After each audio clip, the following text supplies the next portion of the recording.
आज तो राहुल प्रियंका भी पहुंच गए। ये हिंदुत्व मुद्दा है या नहीं है 7वें चरण में? सुरेंद्र राजपूत। देखिए मानक भाई, ये जो भारतीय जनता पार्टी अपने आप को कहते हैं ना, ये भारतीय झूठी पार्टी है। जब इनके पास बताने के लिए रोजगार नहीं है, भर्ती नहीं है, महिलाओं का सम्मान नहीं है, महंगाई के मुद्दे पर जब नहीं बोल सकते, तब ये वो सब चीजें बोलेंगे जैसे हमारे विद्वान प्रवक्ता जो है अनिला सिंह जी बोल रही थी। अब इस तरीके की बातें कहेंगे इंडियन नेशनल कंफ्यूज पार्टी है भाई, तो आप भारतीय झूठी पार्टी है आप लोग। अनिला जी, आप लोग पिछले 5 साल में कुछ नहीं बता पाए और अब हमें गुस्सा भी नहीं आती आपके ऊपर। धर्म हमारा निजी आस्था का विषय है, मनाते रहेंगे, मानते रहेंगे, सब है। आप लोग झूठे लोग हैं, आप लोग छली और कपटी लोग हैं, इसीलिए आप बाबा भोलेनाथ और भगवान श्री राम के नाम पर वोट मांगते हैं और इसीलिए आप पाप के भागी भी होंगे, श्राप के भागी भी होंगे और नरक के भागी भी होंगे। समय आने दीजिए, 10 तारीख के बाद की बात है। लेकिन मैं आपको मानक भाई एक बहुत स्पष्ट बता दूं, पूर्वांचल में सेना की भर्ती बड़ा मुद्दा। सुरेंद्र राजपूत, क्या 2022 पर सिर्फ निगाहें हैं और निशाना 2024 है या उसके आगे अगला चुनाव 2027?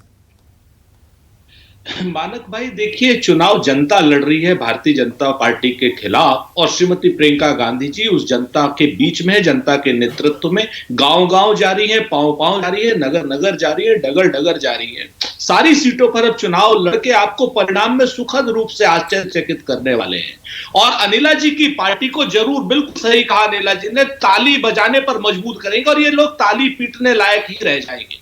इसके अलावा कुछ नहीं कर पाएंगे ये लोग। 10 तारीख को सिर्फ ताली पीटेंगे और ताली कौन पीटता है इसको भी देखना पड़ेगा। एक बात मैं आपको और बता देता हूं मानक भाई, उत्तर प्रदेश की नहीं, ये देश की विडंबना है कि आज जब यूक्रेन में भारतीय छात्र गोली खा रहे हैं, भारतीय छात्र मर रहे हैं, बॉम्ब शेलिंग में मर रहे हैं, तो हमारे प्रधानमंत्री जी चुनाव लड़ रहे हैं और एक आदमी को भी इवैक्यूएट नहीं कर पा रहे हैं। जर्नल फ्लाइट्स में इनके मंत्री जाकर के भाषणबाजी दे रहे हैं। आज उत्तर प्रदेश, ऐसे मत कहिए कि ऐसे, सुनिए ना सुरेंद्र भाई, ऐसे मत कहिए एक भी बच्चे को इवैक्यूएट नहीं कर पा रहे। आपको भी पता है हजारों बच्चे वापस आ चुके हैं, आपको भी पता है। झूठ बोल रहे हैं मानक, अरे क्या बात कर रहे हैं? झूठ बोल रहे हैं। कैसी मैं फिर बात से कहता हूं, सुनिए, हाँ, इवैक्यूएशन जो होता है वो वॉर जोन से होता है। अरे भाई, जब बच्चे अपने पैसे से, जब बच्चे खार्किव से, जब बच्चे कीव से, जब बच्चे वहां से रोमानिया बॉर्डर पार कर लिए, पोलैंड बॉर्डर पार कर लिए, उनको जनरल फ्लाइट मिल सकती थी, उसको इवैक्यूएशन नहीं कहते, उसको एयरलिफ्ट कहते हैं। अच्छा ठीक है, ओके। अब से पहले जो, अब देखिए अब वही बात हो गई ना, अब इससे पहले जो इवैक्यूएशन हुए हैं उन पर भी अगर नजर डालेंगे थोड़ा सा इतिहास में, क्योंकि आप तो पढ़ते लिखते रहते हैं, अब से पहले हिंदुस्तानी कहां कहां वॉर जोन में फंसे हैं और उनको कहां से इवैक्यूएट किया गया, थोड़ा स्टडी करिएगा, मेरी सलाह है आपको। इसके बाद फिर हम बात करेंगे। इवैक्यूएशन अक्सर पड़ोसी देशों से ही होता है। जहां बम गिर रहे हैं वहां से इवैक्यूएशन, आपको पता है, रोड के जरिए आप पड़ोसी देश में जाइए। खैर चलिए, आज ये मुद्दा नहीं है। बहुत इंपॉर्टेंट है, बहुत इंपॉर्टेंट है मानक, ये भी इंपॉर्टेंट है आपकी बात कहना। हाँ, जब कुवैत से इवैक्यूएशन हुआ था तो भारतीय मंत्रालय ने, विदेश मंत्रालय ने कुवैत से 1,70,000 लोगों को वहां से पड़ोसी मुल्क लेकर के गए थी। भारतीय सेना, भारतीय लोग वहां से उनको फिर जहाज में बैठाया था। भारतीय लोग लेकर के और विदेश मंत्रालय लेकर के गए थे। सद्दाम हुसैन ने सेफ जोन दिया था।